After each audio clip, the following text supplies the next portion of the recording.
Au pays de la Ve République, une terrible calamité frappe les élus depuis des décennies. C'est le cumul des mandats. Se propageant comme des zombies, les cumulards envahissent toutes les circonscriptions électorales et accumulent sans aucune limite tous les mandats électifs qui passent à leur portée. Le maître cumulard, Michel Delbar, qui occupe jusqu'en mars 2014 pas moins de 26 fonctions.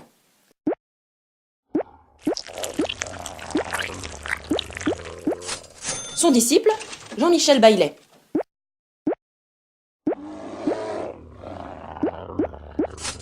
Pas mal non plus, Christian Estrosi, très actif encore aujourd'hui.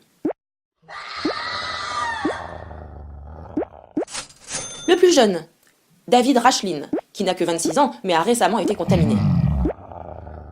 Rien ne semble pouvoir résister à cette invasion. Qu'ils soient de gauche comme de droite, et depuis peu d'extrême droite, ils forment un clan où la règle d'or est « tu cumules et tu te tais ».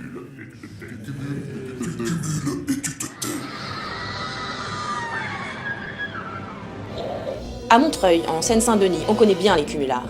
Jean-Pierre Brard y a occupé pendant près de 25 ans les fonctions de député et de maire, et Dominique Voynet, celle de sénatrice et de maire.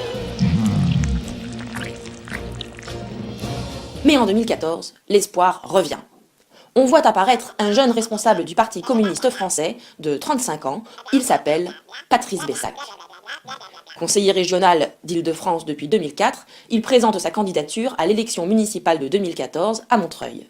Il jure de ne pas faire comme ses prédécesseurs et promet de ne pas cumuler 2 mandats.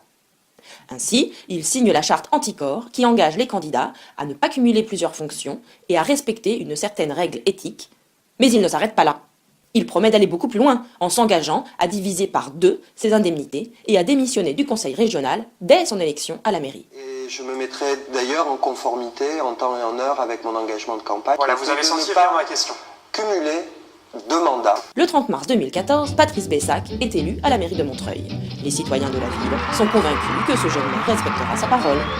Hélas, Patrice Bessac commence, dès le mois d'avril, à expliquer qu'il doit régler des problèmes d'équipe.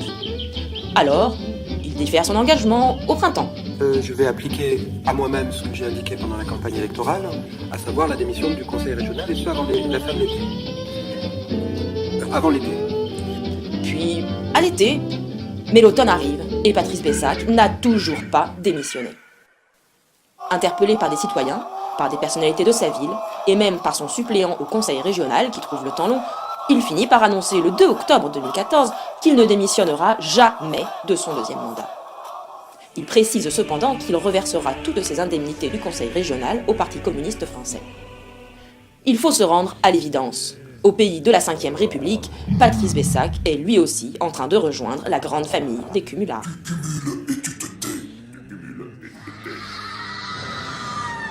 Aidez-le à échapper à la calamité du cumul. Signez la lettre ouverte.